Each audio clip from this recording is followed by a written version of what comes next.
Trenes por Siempre Max. Hola a todos, un gusto estar otra vez en Uruguay. Un agradecimiento a José, a Máximo, a Ricardo por haberme convocado. Y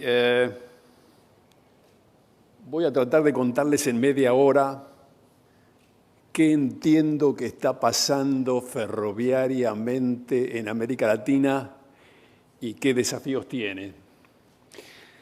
Hace más de 150 años que hay ferrocarriles en América Latina y surgieron con la participación de países que poseían dos atributos. Dominaban la tecnología ferroviaria y poseían los capitales de pequeños y medianos ahorristas para juntar la cantidad de dinero necesaria para construir un ferrocarril. Todo esto sucede fundamentalmente segunda mitad del siglo XIX, una época de transformación fundamentales en nuestras sociedades. Y antes del ferrocarril, los desplazamientos eran por carretas, por caravanas, al lomo de caballo, con mulas y asnos en los países andinos. Y el ferrocarril aparece de pronto con la necesidad de traer nuevas formas de trabajo, de organizar una empresa dispersa por miles de kilómetros, sin WhatsApp, sin GPS, sin laptops, con lo cual había que tener una enorme capacidad gerencial para poder manejar esas empresas, con numerosas especialidades, la vía, la locomotora, los vagones, las señales, las comunicaciones, un esfuerzo técnico excepcional.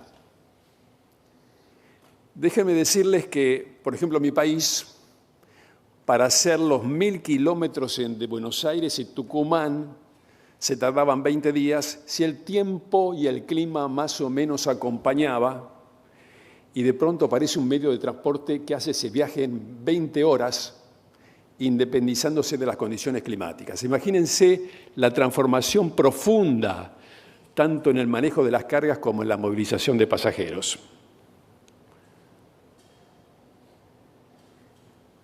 Las líneas se establecieron sin demasiada planificación, fundamentalmente con concesiones al sector privado, y allí donde el sector privado sentía que había oportunidades comerciales, fundamentalmente traer mercaderías desde los países hacia los puertos. Sin grandes estudios de demanda, otra vez sin grandes planificaciones. Y era tal la importancia del ferrocarril en el movimiento terrestre que se decía, todos los ferrocarriles son buenos, los únicos ferrocarriles que no son buenos son los que no han sido construidos. Lamentablemente, a comienzos del siglo XX se descubre el motor de combustión interna y surge el gran competidor permanente, histórico del ferrocarril, el transporte automotor en todas sus modalidades, los camiones, los buses, los automóviles particulares. Así, en 1910 México tenía 24.000 kilómetros de líneas ferroviarias, en 1916 Argentina tenía 34.000, pero irrumpen la crisis del año 30 y irrumpe el transporte automotor masivamente. En 1920 Argentina tenía 2.000 camiones, pero en 1930 tenía casi 100.000 camiones. Las corrientes políticas e ideológicas de los años 40 hace que se decida transversalmente en toda América Latina, casi en toda América Latina, nacionalizar las empresas ferroviarias. Y surgen allí las empresas con las que hemos convivido hasta hace muy poco, Ferrocarriles Argentinos en mi país, la Administración de Ferrocarriles del Estado en AFE en Uruguay, la Red Ferroviaria Federal en Brasil, la empresa de Ferrocarriles del Estado en Chile, EFE, ENAFER en Perú, Ferrocarriles Nacionales de México en México. La experiencia de los ferrocarriles estatales duró alrededor, centralmente, en grandes números, 50 años, y dejó muchos temas inconclusos y no lograron las empresas estatales satisfacer todas las expectativas que se tenían sobre ellas. Y en los años 90 se produce un fuerte movimiento, otra vez casi transversal en América Latina, introduciendo nuevamente la gestión privada, las concesiones en los sistemas ferroviarios de la región. ¿Cómo se hizo eso? ¿Cómo se organizó? Bueno, fundamentalmente se tomaron las líneas ferroviarias, se las fragmentaron y se hicieron varias concesiones. ¿Y a dónde se miró para ver, bueno, qué hacemos ahora que tenemos que concesionar? Se miró fundamentalmente a Estados Unidos, donde hay 560 ferrocarriles de carga, 7 muy grandes y 500, más de 500 medianos y pequeños.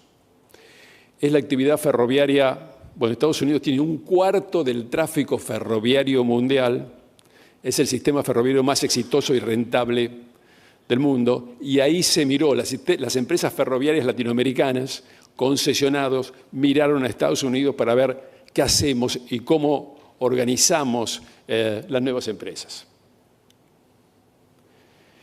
O sea que si uno analiza cuál es el movimiento histórico de los ferrocarriles nuestros, hay una etapa de concesiones extranjeras, 80 años, una segunda etapa de 50 años de empresas estatales y una tercera etapa que está en trámite, que es la de las concesiones ferroviarias al sector privado.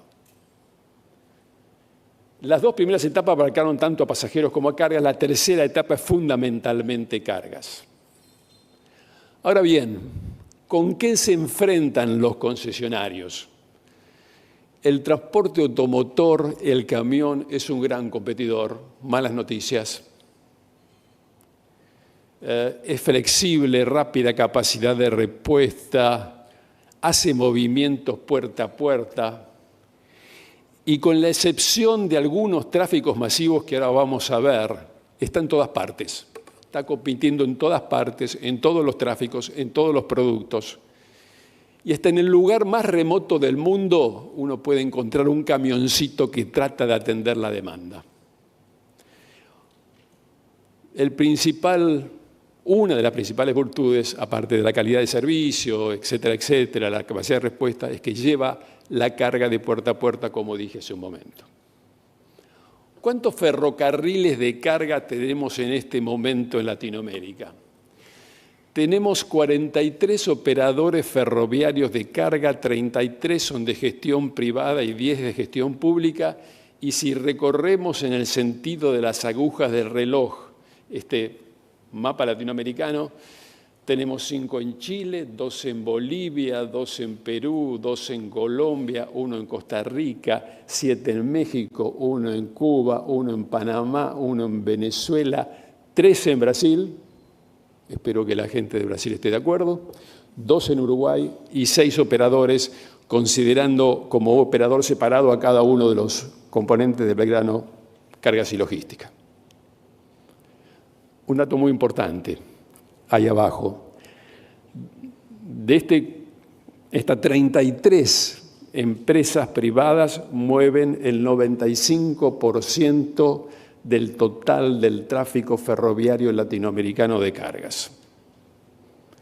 ¿Qué pasó en términos de movimiento, de crecimiento del tráfico en los 25 años entre 1999 y 2024?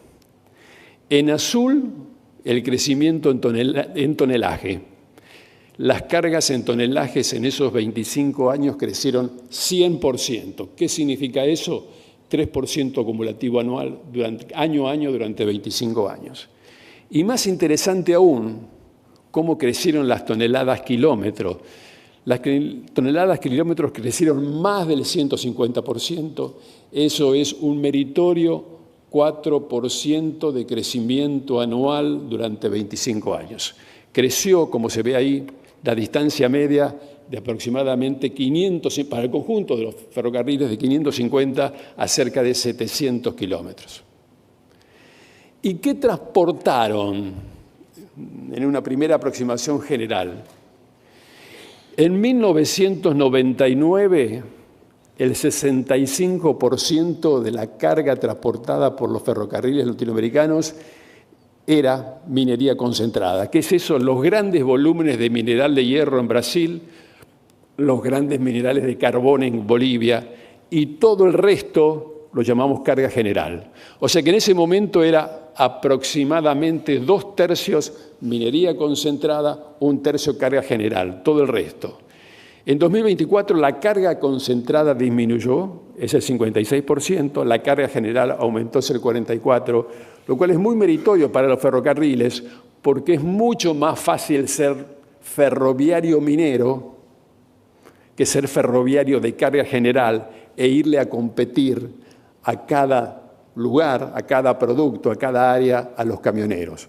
La minería es mucho más fácil, en teoría, porque es un origen y un destino, y se pueden hacer tráficos calecita, y el camión, en estos grandes volúmenes de mineral de hierro y de mineral de carbón, no puede hacer competencia. No sé si se ven los números desde atrás, pero si uno la torta de la izquierda muestra la participación de los países, Brasil y México juntan en toneladas cerca del 80%. Allí está Colombia con el 4%, Argentina con el 3%, Chile con el 1%, Perú con el 1%, y hay países que no llegan al 1%. Y es mayor aún la participación de Brasil y México cuando consideramos toneladas kilómetros. Allí supera el 80%. O sea que tenemos una América Latina con problemáticas y operadores y sistemas de distintas características. ¿Qué transportan estos ferrocarriles? Bueno, mucha minería, 60%, 15% de granos, 3% de materiales de construcción, 3% de petróleo y derivados y un 19% de un conjunto amplio de productos. Pero minería y granos son el 75% del todo el tráfico ferroviario latinoamericano. Distancias medias, bueno, Brasil, México por encima de los 700 kilómetros, Bolivia en 500, Argentina cerca de 500, e interesante, un conjunto de países, entre los cuales está Uruguay, compitiendo en el mercado, compitiéndole al camión en distancias medias inferiores a 300 kilómetros. Y Costa Rica mueve 100.000 toneladas de productos de hierro en distancias mínimas, mucho menos de 100 kilómetros. 100.000 toneladas nomás, pero están ahí presentes, están luchando por su mercado. Participación del ferrocarril frente al camión. Bueno, creo que se dijo hace unos minutos, Brasil, México, Colombia, entre el 20 y el 30, Chile, Perú, Argentina, 4 o 5 aproximadamente. Un dato que todavía me sigue sorprendiendo es, si uno se olvida de los ferrocarriles suburbanos o de cercanías y mira solamente las líneas de larga distancia y suma toneladas kilómetro más pasajeros kilómetro para constituir las unidades de tráfico, o sea, las unidades de tráfico sobre las líneas de larga distancia de nuestros países, más del 99% de lo que se transporta en las líneas de larga distancia es carga y menos del 1% es pasajeros. Ha habido una enorme reducción de los servicios de pasajeros de larga distancia en Latinoamérica. Un minuto sobre modelos, bueno, más de un minuto, sobre modelos de gestión. ¿Qué modelos de gestión tenemos actualmente en América Latina? Y a medida que avanzamos de izquierda a derecha, hay mayor competencia y más cantidad de operadores compitiendo. ¿Quiénes tienen, hasta hoy, en el caso de nuestro país, exclusividad comercial? O sea, eso significa que hay un único operador que puede ir a buscar tráfico en una línea determinada. Ferrocarriles verticalmente integrados. Argentina, Brasil, Bolivia y Panamá. En el lado opuesto, en el extremo derecho, están los países que han abierto los sistemas, independientemente de que haya más de un operador sobre esas líneas. Ahí tenemos a Chile con Open Access, tenemos a Uruguay con Open Access y tenemos a Perú y Colombia con lo que llamamos verticalmente integrado con acceso competitivo. Esto significa que si bien puede haber varios operadores, se permite, y Perú es el caso paradigmático, en que quien opera el tren y el que gerencia la infraestructura puede pertenecer al mismo grupo empresario. O sea, es un caso muy interesante donde, si bien está permitida la competencia, se mantiene el concepto de integración vertical. El único país en el cual hay dos operadores compitiendo por la carga, con el Open Access, es en Chile. Y es muy interesante porque cuando uno habla con los ferroviarios o los planificadores chilenos, la mitad está a favor del Open Access y la mitad está en contra. Hay quienes dicen, hemos debilitado al operador original, y los que dicen, bueno, hemos introducido más competencia y más eficiencia. El tráfico no ha crecido. O sea, depende de qué variable uno busque como indicador de éxito o no. Lo cierto es que todavía está en discusión en Chile el tema del Open Access.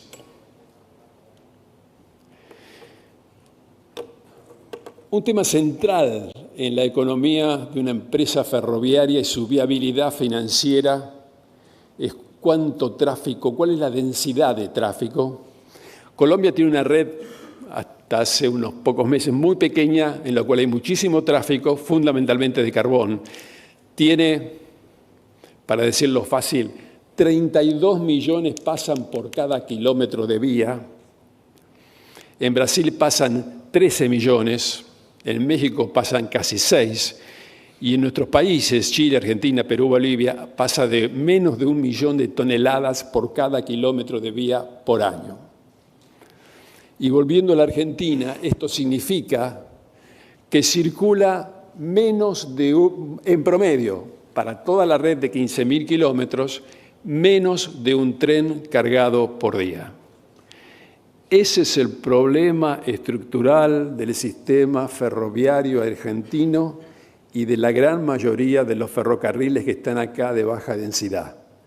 No tienen suficiente tráfico para poder financiar las inversiones de infraestructura que son necesarias cuando la vida útil de la infraestructura llega a su final, y renovar el gran número de referencia cuando tenemos que renovar un kilómetro de vía es $1 millón por kilómetro, lo cual resulta muy difícil de financiar para países de baja densidad de tráfico.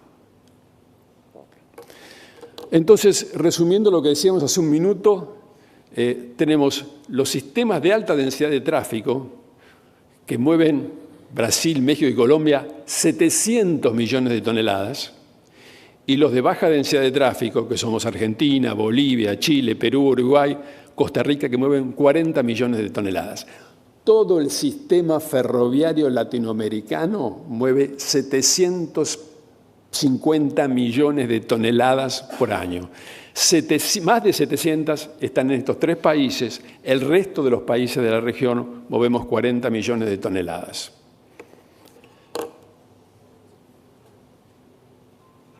Si aceptamos encarar la problemática de nuestros países, los de baja densidad de tráfico, surge la pregunta, ¿es rentable ser operador ferroviario de una línea de baja densidad de tráfico? O sea, ¿alcanzan los ingresos que obtenemos por la venta de servicios para cubrir los costos de operación y mantenimiento, para cubrir los costos de capital de materia rodante, para cubrir los costos de capital de infraestructura?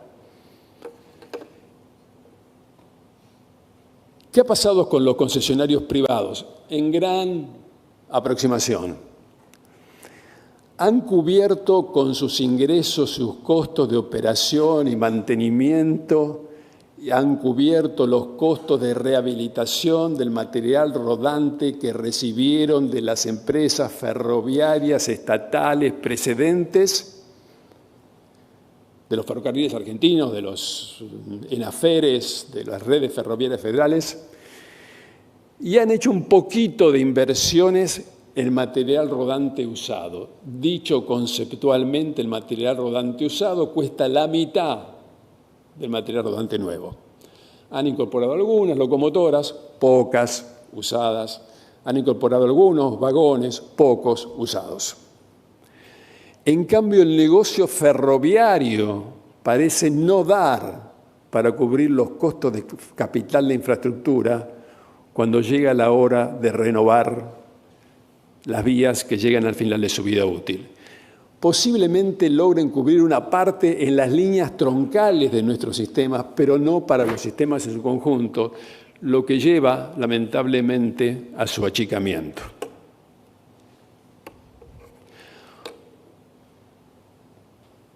¿Por qué no pueden ser viables? Una respuesta puede ser, bueno, no podemos aumentar más las tarifas, y porque tenemos el techo tarifario de un gran competidor, y en general, como gran número, las tarifas ferroviarias se ubican en el 85% de la tarifa del camión competitivo, teniendo en cuenta la menor capacidad de respuesta, que hay que hacer movimientos terminales muchas veces, pero el gran número de indicadores que es muy difícil romper el techo del 85% de la tarifa del camión. Ahora bien, la siguiente pregunta es, ¿los camiones cubren sus costos de capital de infraestructura? Bueno, la mejor respuesta que tenemos es que cubren menos de la mitad de su costo de capital de infraestructura. O sea, los camiones pesados, que son los que destruyen la carretera, y compiten, y son los camiones pesados los que compiten en el ferrocarril, no pagan totalmente su costo de capital de infraestructura. Ahora, si uno tuviera que hacerse una pregunta muy simple, ¿de qué depende la viabilidad de una empresa ferroviaria y de su rentabilidad? Razón 1. Depende del mercado de transporte en el que se desempeña y debe atender. Es decir, depende de si el mercado tiene los volúmenes de vocación ferroviaria masivos que permiten desplegar las capacidades del ferrocarril. Pregunta 1, o razón 1. Depende de la capacidad empresaria, de la eficiencia, de la agresividad, del ojo comercial y logístico de la empresa, o depende del modelo de gestión verticalmente integrado u open access en que se desempeña el ferrocarril. Mi respuesta por hoy es que me parece que las dos primeras razones son más fuertes que la tercera, que tener un gran mercado ferroviario es la clave del éxito, tener empresas ferroviarias sólidas, con conciencia de costos, eficientes, agresivas, creativas logísticamente, agresivas comercialmente, es la clave del éxito, aún más que el modelo de gestión en que esos ferrocarriles se desempeñan.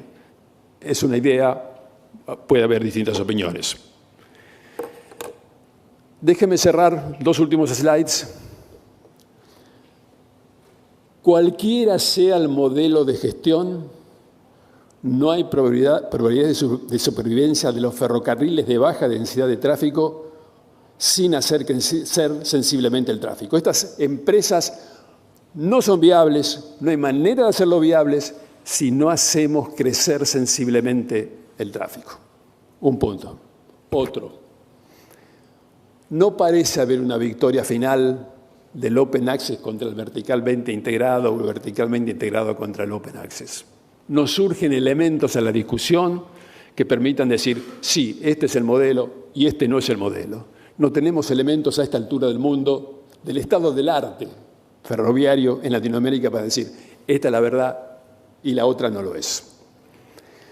Tercer punto. Mientras peores estén las vías, mientras más descarrilamientos haya, mucho más complejo es el Open Access. Una condición muy importante para reducir la complejidad regulatoria del Open Access, que tiene una gran complejidad regulatoria, es que las vías estén en condiciones aceptables. Vías en malas condiciones son un camino al desastre, al camino del conflicto permanente. Cuarto punto, ¿pueden pensarse distintos modelos de gestión en distintos sectores de la red? Yo diría que sí. Si no hay un modelo definitivo y único y triunfador y absoluto, puede haber distintos modelos de gestión en distintos sectores de la red ferroviaria. Y el último punto lo hemos visto, la principal limitación que tienen los ferrocarriles, la viabilidad de los ferrocarriles de baja densidad de tráfico es financiar la infraestructura, la renovación de la infraestructura. Si han estado de acuerdo conmigo o no en lo que he dicho, seguramente nos vamos a poner de acuerdo con esta foto. Acá seguramente vamos a estar todos de acuerdo.